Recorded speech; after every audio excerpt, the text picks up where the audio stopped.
Hello everyone, my name is E.Adiban and I'm a PhD student at Aspen University. And during today's presentation, I'm going to explain the forces that affect healthcare organizations. Our objective is to review the impact of regulatory, accreditation, and organizational compliance policies related to healthcare management. We will discuss each item and its impact on healthcare management.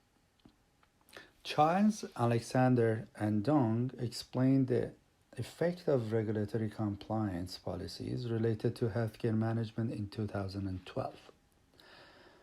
They explained that there are four principles that are established for healthcare practitioners, such as physicians, nurses, allied health practitioners, and everyone who holds a license to practice in healthcare field. All licensed practitioners have to follow their regulatory bodies, rules and regulations, best practices, government guidelines, union standards, and healthcare acts. Compliance to these factors are monitored by management team, leadership team to make sure patients are safe and practitioners follow the right path. For example, physicians have to report to the College of Physicians and Surgeons in Canada. Nurses report to Colleges of Nurses of Canada. And allied health providers report to their own colleges. The colleges annually develop some quality measures to be completed by their members to be able to renew their licenses. This is a minimal practice requirement to monitor the quality of service delivery system. The licensure bodies report is open to public for transparency. Everyone can check the license of healthcare provider and make sure they are in a good standing position. Miller in 2013 discussed that in addition to regulatory compliance, there are some standard practices that are established by standardization agencies such as accreditation bodies to create an environment with the harmonized practices that are in place by achieving a set of goals that are ruled by the accreditation bodies. The accreditation bodies are an additional filter to enforce the compliance to the standard practices too.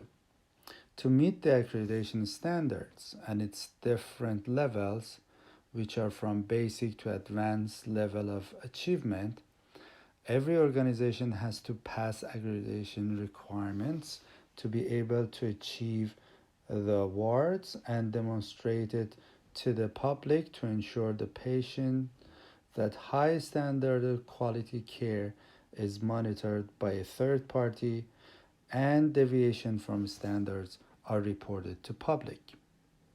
For example, there are many accreditation bodies such as JCO, JCI, Canada Accreditation, and Magnet Level Standard Practice, which are external bodies to enforce right practices, are in place by the organizations and their teams. Leadership team have to report biannually quality care reports and be ready for any time visit to measure the compliance of a standard practice by accreditation team. Loughlin and Van Newell in 2003 described that in addition to external set of rules, each organization has to have a set of goals to make sure that level of harm is minimized and quality of care is maximized by practicing policies, procedures, protocols, standard practices, guidelines, and interfacility or intra-facilities agreements. This process is an internal tool to measure and ensure that the right care is in place for right patients. For example, Each hospital has to develop its own policies and provide training for all employees and monitor and measure them on annual basis. Performance management tools, annual e-learning, and skill practice days and mock practices are some methods of implementation. Nowadays, technologies have created easy access to data and accurate transition of data to information. The information that is extracted from patient satisfaction surveys, employees evaluation, and all data that comes to organizations from external and internal parties. Then each organization give an amazing insight to leadership and management team to establish organizational goals and objectives that meet high quality patient care, ethical and legal requirements, and best practice guidelines that have been recommended by patients, their families, and all employees.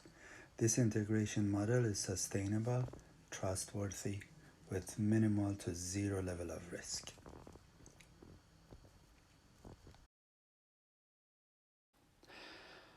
In conclusion, by having regulatory accreditation and organizational compliance policies, healthcare organization management team are confident that the high quality care has been delivered at all times, in addition to minimize risk and hazards to patients and employees. I hope this presentation creates more clarity about healthcare management and standard practice. Thank you for watching this presentation, and I hope you develop a right, safe, high quality care practice in your organization at all times.